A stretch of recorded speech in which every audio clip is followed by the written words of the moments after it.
Ryan Hodge here from the realty firm and Ryan Hodge Coaching and Consulting, and today I was driving, or I am driving, to my office, and I own an office here in London, Ontario, Canada. We're in 5 different markets. Started this office almost 10 years ago and have grown to over 100 highly productive realtors, some of the most productive realtors in any of our markets transactionally across our province, which is similar to a state for those of you in the States. And I was dialoguing with a colleague of mine in another market earlier this week about downward pressure for broker owners. And downward pressure is a topic that's rarely discussed, but it's something that is very, very relevant for leadership. And I thought I'd share a little bit of points for all of you broker owners or even team leaders out there, those that are thinking about starting a brokerage or those that are thinking about starting a team. I was formerly the #1 team with RE/MAX, who is a wonderful organization that I continue to contribute to in all of my coaching, speaking, and whatnot. And I was with RE/MAX for about 5 years. I had a great relationship with my broker owner. And what I found after 5 years and after speaking in a lot of RE/MAX offices or other, big brand offices was that I wasn't necessarily seeing the value, and it had no negative on my broker owner or the organization, but I wasn't seeing the value in terms of my specific needs. And as a team leader, I was searching for more. I was finding that I was going outside of market, even outside of industry, to enhance my own team, my own sales, my own productivity. I was looking for the right fit in terms of what I could do to support my team members, because the team ultimately right now holds the power, and I'll share a little bit more about that in a second. But I wasn't finding the answers inside of my previous company, and I was looking at it from, what was the value proposition. And I had great relationships through the entire RE/MAX network. I still do. I still think it's a phenomenal organization, but let's face it, the real estate brokerage model right now is struggling somewhat. And I'm going to share my perspective on that, but I'm also going to share why teams hold the power, and it has a lot to do with downward pressure. So for the last 50 years, we've seen a massive switch inside of the brokerage model. Originally, broker owners were the ones that held the power, whatever brand that they were. Oftentimes these were independents, decades and decades ago, that were, the key to success, the key to all of the leads, the key to the office, the staff, the key to, the MLS listings, which wasn't even MLS back then. And so what transpired was, the onset of, different models starting to come to fruition. I think first we saw over time the franchise model, companies like RE/MAX and Century 21 that came into existence, that all of a sudden, the big, powerful, larger brands started absorbing a lot of the smaller mom and pop brokerages or independents, even larger independents at the time, because they would offer more value as a collective whole. And so eventually we started seeing downward pressure for both, the individual or indie broker owners, but also the different franchises as far as competition. The split scenario really started to change, especially when I believe RE/MAX first introduced the 100% model. And so all of a sudden that started to change the game. What we also began to see through the 90s and into the early 2000s was the emergence of teams, where the team leader then began to actually transition in terms of the value that they could provide agents on a much higher commission split.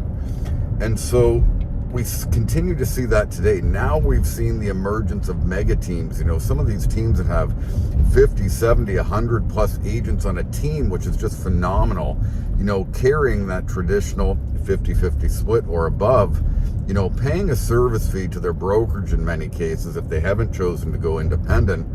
But ultimately, that team leader is holding the value because they're the rainmaker for leads. They're the rainmaker for, the training, the relevancy, the independence of their own culture inside of a brokerage. And I think that what we'll continue to see is much of the same. And so there is this pressure for the broker owners. Now more than ever, we're seeing the same for team leaders with different models that exist that will promote, that culture. It might be in a hybrid, it might be in a cloud base, whatever it might be, where the team leader and broker owner of today really, really needs to watch a few things. And so here's what I'm going to share in all of my years of coaching broker owners, in running my own independent, in, establishing and developing a lot in terms of the team element. Why do people actually make a move? Number one, it is not about fees, okay? Fees are important as far as compensation goes. It is important to be competitive, but ultimately the same people that join you because of, a lesser fee are also going to leave you for the exact same reason, because somebody out there is always going to offer a service cheaper than you. So let's get off the fees. When you get into exploring that fee dynamic, it should be the last thing on your radar. The first three things, in my opinion, of order of importance are: number one, leadership, training, and culture. Leadership, training, and culture. And so a key performance indicator right now is, do you know what type of leader you are? Have you explored your leadership style? Are you facilitating, thought leadership inside of your brokerage or team environment? Are you facilitating family style leadership, bringing people together in that sense of community? Are you facilitating more of that old school authoritarian style of leadership where it's your way or the highway?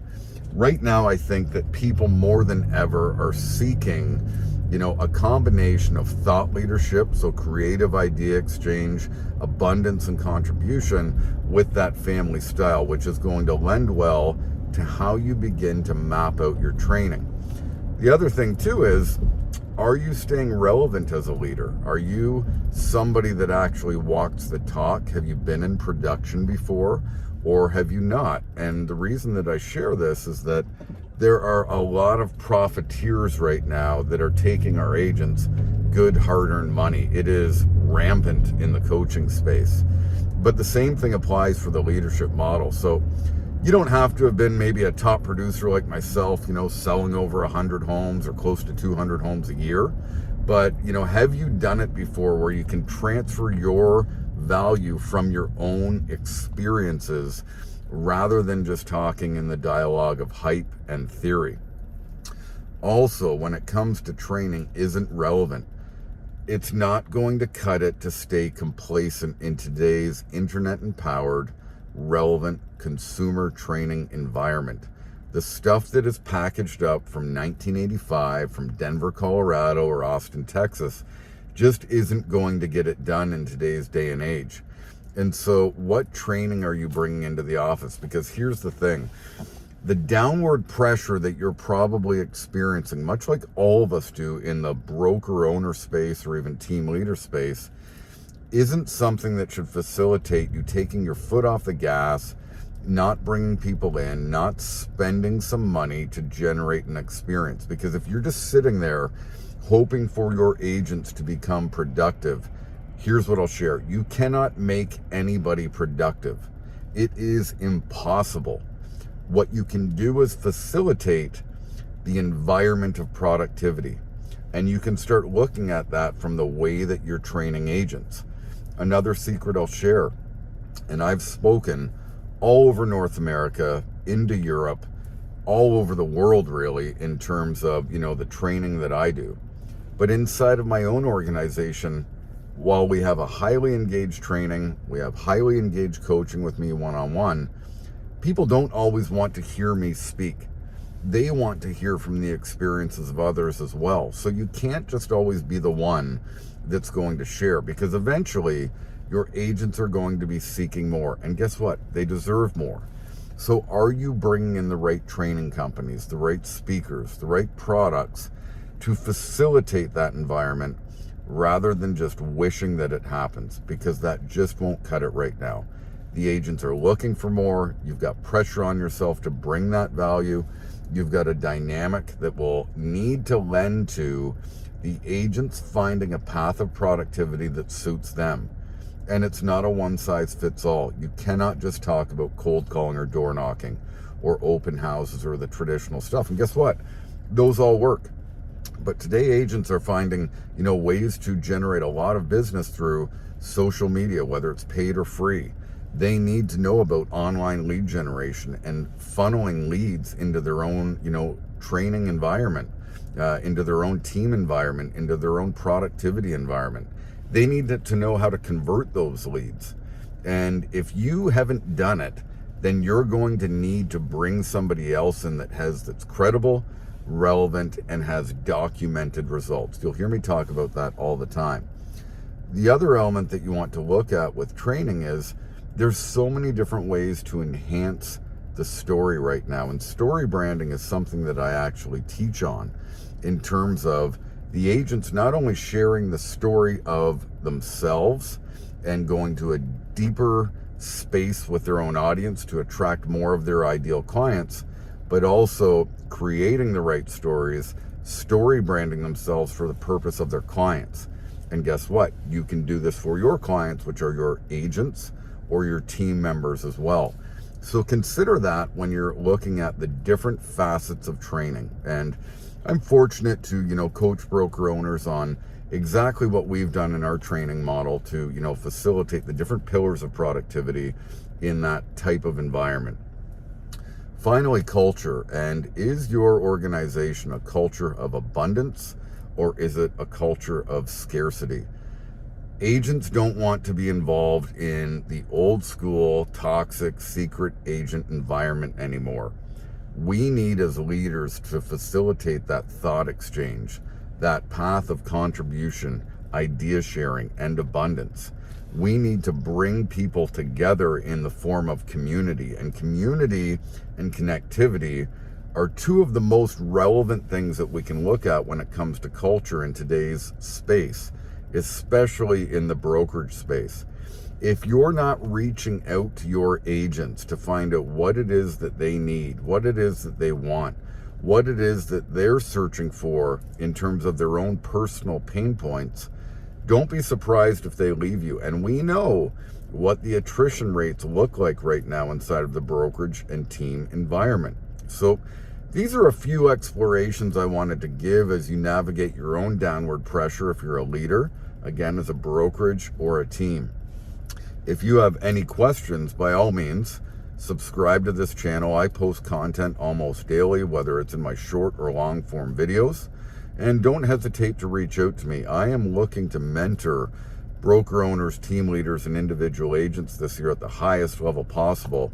And I'm happy to contribute, whether it's in an in-person event at your office or it's a one-on-one or group basis for the people, including yourself, that may benefit from this type of support. Hope you have an amazing day, an amazing, wrap to April, and keep going through Q2 to increase everything that you do from the standpoint of relevancy, alleviating downward pressure, and really becoming the leader that you know you can be.